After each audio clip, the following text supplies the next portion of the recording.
என்னோட கடைசி மூச்சு தான்ப்பா இதெல்லாம்.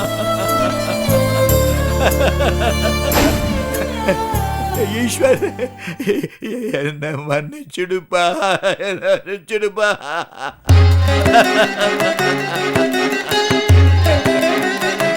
உன் குழந்தைய காப்பாற்ற முடியாத பாவியாயிட்டேனப்பா.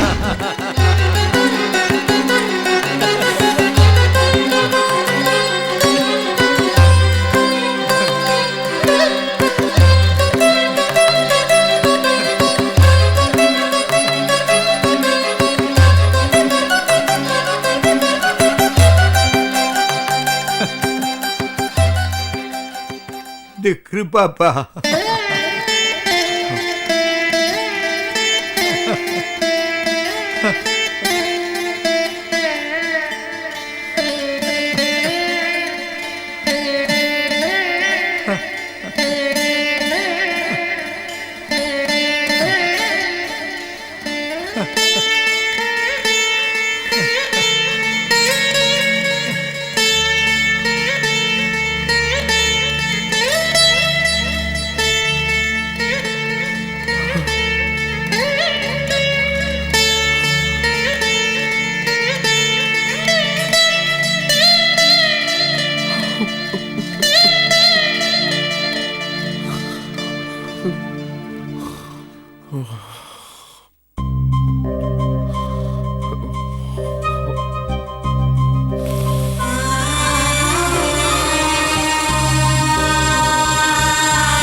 ஈஸ்வரே,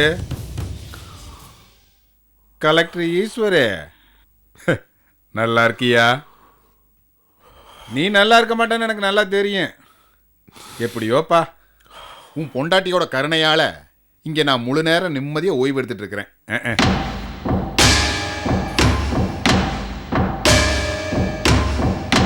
ஆமா, சத்தியமா தாயா சொல்ற.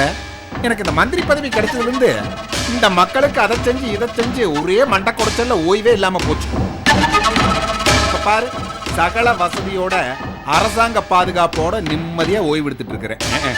அதுக்கு கொண்டாடித்தான் நன்றி சொல்லணும். யோ கலெக்டர், இப்ப தாயா ஒண்ணு புரியுது. இந்த அரசியல் கட்சி தலைவர்கள்லாம் அடிக்கடி போராட்டம் பண்ணி ஏன் ஜெயிலுக்குள்ள வந்து உட்கார்ந்துருக்காங்கன்னு. ஆமாயா, இங்க வந்து உட்கார்ந்தா ஒரே மைண்ட் எல்லாம் பீஸ்ஃபுல்லா இருக்கு, எந்த டென்ஷனும் இல்ல. ஹில் ஸ்டேஷனுக்கு போன மாதிரி இருக்குன்னு பாத்துக்குவேன். இன்னொரு ரகசியம் என்ன தெரியுமா? மனசெல்லாம் குழுகுழுன்னு இருக்குதியாண்ணா. ஆமா, அப்புறம் இப்ப எதுக்காக என்ன பார்க்க வந்த? நீ என்ன பார்க்க வந்திருக்கேன்னு சொன்னா நான் அப்படியே ஆச்சரியப்பட்டு போயிட்டேன். சொல்லு, என்ன விஷயம்? ஏன் இப்படி பண்ண? எப்படி பண்ண? ஏன் இப்படி பண்ண? யோ, இப்படி மொட்டையா சொன்னா எனக்கு என்னையா புரிய? நான் உன்ன மாதிரி கலெக்டருக்கா படிச்சிருக்கேன். எனக்கு தெளிவா சொன்னா தான் புரியும். புத்திர சோகன்னா என்னன்னு தெரியுமா உனக்கு? என்ன புத்திர சோகன்னா என்னன்னு தெரியுமா உனக்கு? என்னன்னு சொல்லியா? உங்களுக்கு எங்கடா தெரிய போகுது? நீங்களா மிருகங்கடா. அந்த பிஞ்சு அப்பா அப்பான்னு எப்படிலாம் கத்திருக்கும், எப்படிலாம் கதறி இருக்குட்டா. அதெல்லாம் கூட நினைச்சு பார்க்க முடியல. நீங்களா கல்லஞ்சக்காரங்கடா, மிருகங்கடா. உங்களுக்கு ஒண்ணு தெரியாதுடா. பறி கொடுத்தோட சோகம் எனக்கு தானே தெரியும். எனக்கு தெரியுடா. தப்புதான் தப்புதான்யா.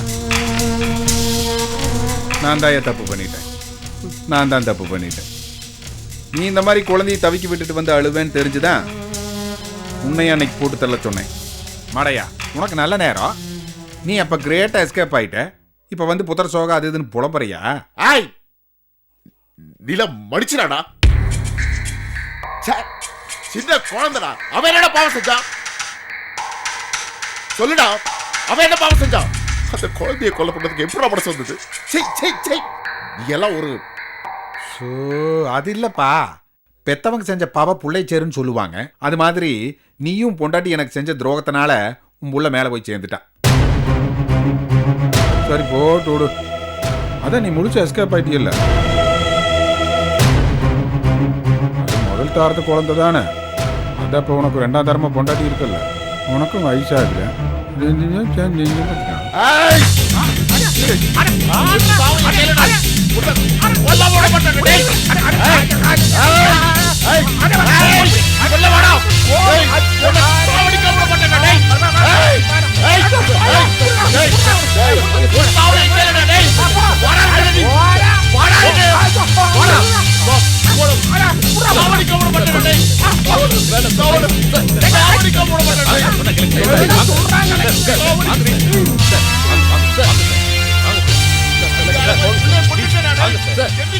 சாவு என் கையில தாண்டா. ஏய்,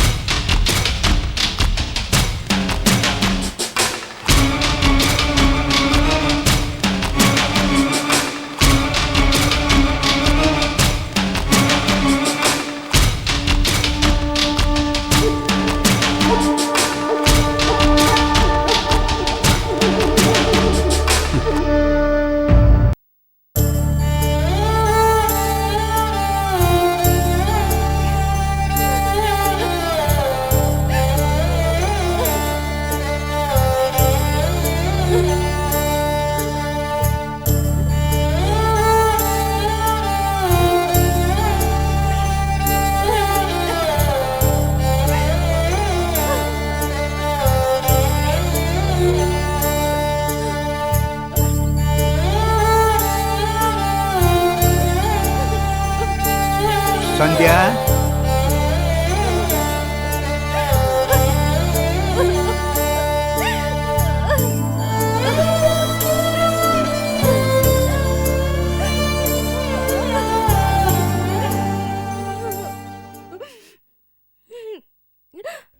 சந்தியா,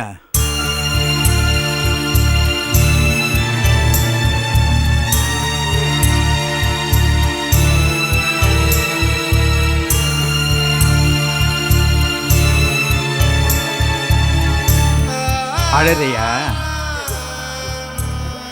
அழு. செஞ்ச தப்பையெல்லாம் நினைச்சு அழு. பெத்த அப்பனை மதிக்காம, கூட பிறந்த அண்ணனை மதிக்காம, உன் மேல பாசத்தை கொட்டினாலே அந்த அண்ணிய மதிக்காம, அத்தை அத்தேன்னு உன்னையே சுத்தி வளைய வந்தாலே கிருபா, இப்படி எல்லாரையும் உதறி தள்ளிட்டு போனியே. இப்ப பாத்தியா நம்ம குடும்ப நிலைமைய?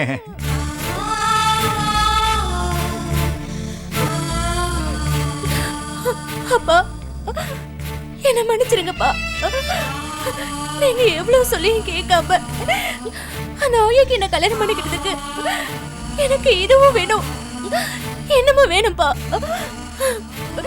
என்ன மன்னிச்சிருங்கப்பா.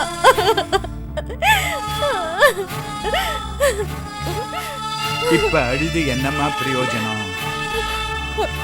என்ன விடு.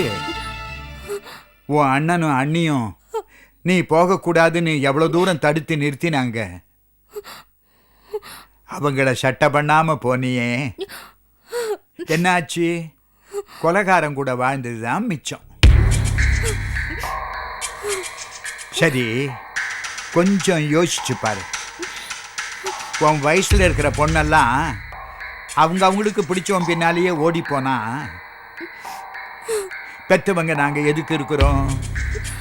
நாங்க இருந்து என்னம்மா பிரயோஜனம்? இப்பவாவது ஒரு நிமிஷம் எங்க நிலைமையில இருந்து யோசிச்சு பாரு.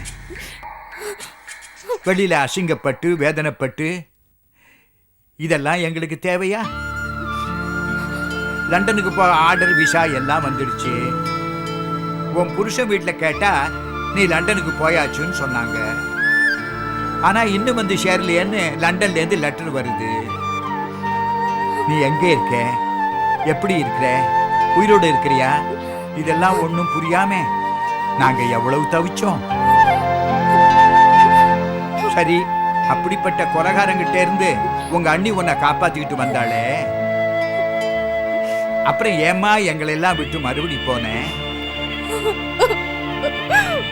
எப்படிமா உனக்கு மனசு வந்தது? எங்களை கேவலப்படுத்தணுங்கிறதுக்காக போனியா? அப்பா, சத்தியமா நான் உங்களை அவமானப்படுத்தணும், உங்களை எல்லாம் கஷ்டப்படுத்தணும்னு உங்களை விட்டு திரும்பி அங்க போகலப்பா. என்னை ஏமாத்தி என் வாழ்க்கையை சீரழிச்ச அவனையும் அவன் குடும்பத்தையும் மறுபடியும் நம்ப வச்சு கழுத்து இருக்கணும் தான் நான் திரும்பி போனேன்.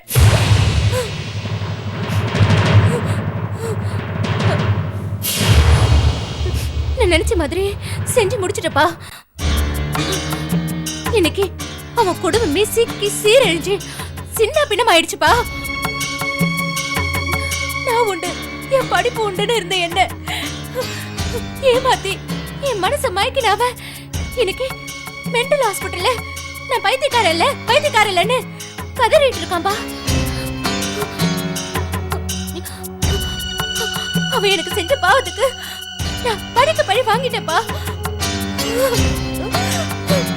பழிக்கு பழி வாங்கிட்டேன்.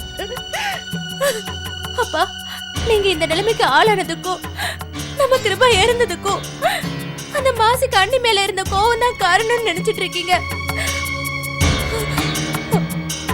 ஆனா உண்மை அது இல்லப்பா. அந்த மாசு ஜெயிலுக்கு போக காரணமா இருந்தது நான் தானப்பா. அந்த ஆத்திரத்துல தான்பா இப்படி எல்லாம் பண்ணிட்டான். நம்ம கிருபா இருந்ததுக்கு நான் தான் காரணம்.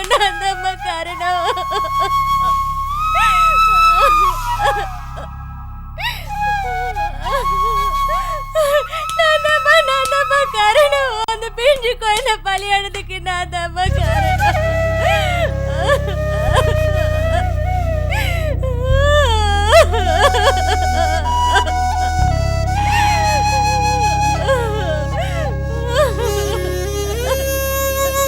ஈஸ்வரா,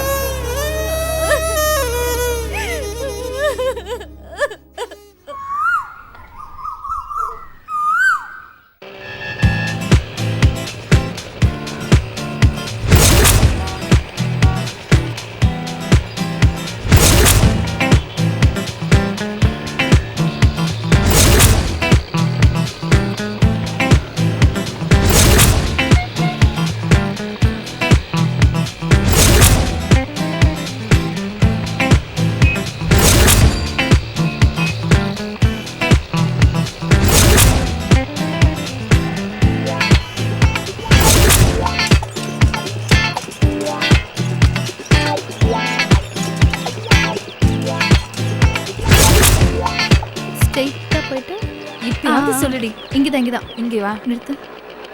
நிறுத்தடி. ஏய், எங்கடி போற? இருடி சொல்றேன். இது யார் வீடுடி? ஏய் வாடி, எங்கடி போற? இரு, நானும் வரேன். யார் வீடுடி? சொல்லுடி. சும்மா வாடி. சொல்லுடி ப்ளீஸ். சும்மா வா.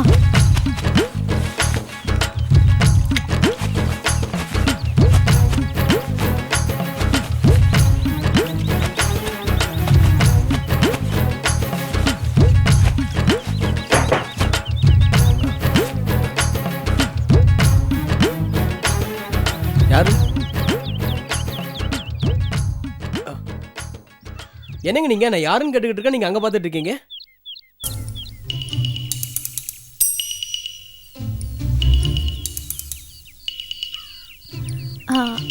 அவர் இல்லையா? யாரு? ஆ, அதாங்க அவரு பைக்ல எல்லாம் வருவாரே. ஆ, கொஞ்சம் கொஞ்சம் செகப்பா இருப்பாரே.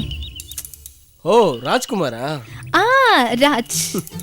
ராஜ் என் ஃப்ரெண்டு தாங்க. அவர் எங்க இருக்காரு? கீழே குளிச்சுட்டு இருக்கா, நீங்க வெயிட் பண்ணுங்க, நான் வர சொல்றேன். Excuse me sir. ஆ ஒன்றும் அவசரம் இல்லை, கொஞ்சம் பொறுமையா வர சொல்லுங்க. சரி. ஏய் யாரடி ராஜ்? என்ன? ஏய் எங்க போற? எங்க போற? அங்க இருந்து யாரா வராங்களா பாரு போ. ஐயோ.